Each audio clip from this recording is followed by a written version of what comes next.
When people are asked to give talks at commencements, at graduation ceremonies or whatnot, you often hear this sentence, which is, follow your passion. And I'm gonna ask you to not do that. Or rather do it, but on the weekends. Being successful at work is not about following your passion. This is assume that there aren't a lot of Lady Gagas and Michael Jordans in the audience today. Most of us are going to be successful because we work hard to get there. We dedicate ourselves to certain causes. And Scott Galloway is a professor at NYU. He does a beautiful analysis, which I could have not mentioned them and made it sound like it was my own thought, but here it is. I didn't want to plagiarize today. If you do something 100 hours, it's something you can say you've done. You could take horse riding lessons, archery, chess, and in 100 hours, something you can do with your friends for the rest of your life. I know how to ride a horse. If you do something 1,000 hours, a sport, Diploma, whatever it is, that's something you probably at some point started competing in. You started getting to a level where you could, put yourself in confrontation with others. But the thing that's going to make you succeed in life is the thing that you do 10,000 hours.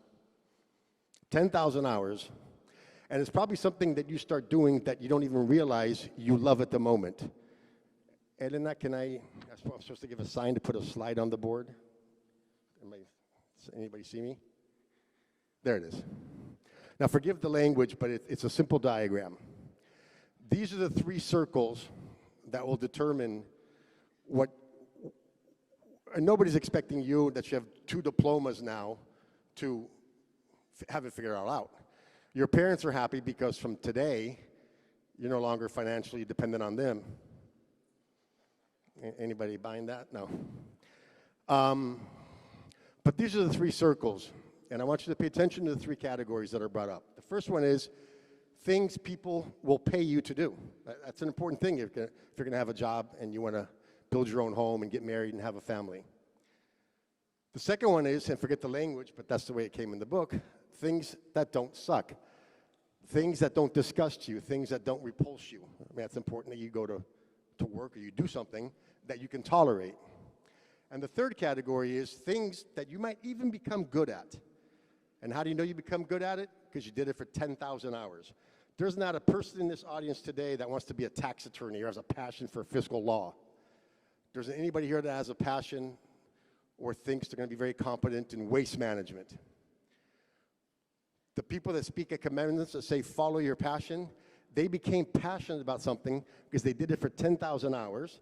They started getting the respect of their peers and their colleagues. They started making a good living at it, and it became their passion. So whatever your passion is today, you want to sing, you want to dance, that's for the weekends. But the thing you're going to become good at is something you start doing today, or maybe you've begun already, and you do it for 10,000 hours. That's your number. Class of 2023, we desperately need you to spend your next 10,000 hours making the world a better place. Congratulations.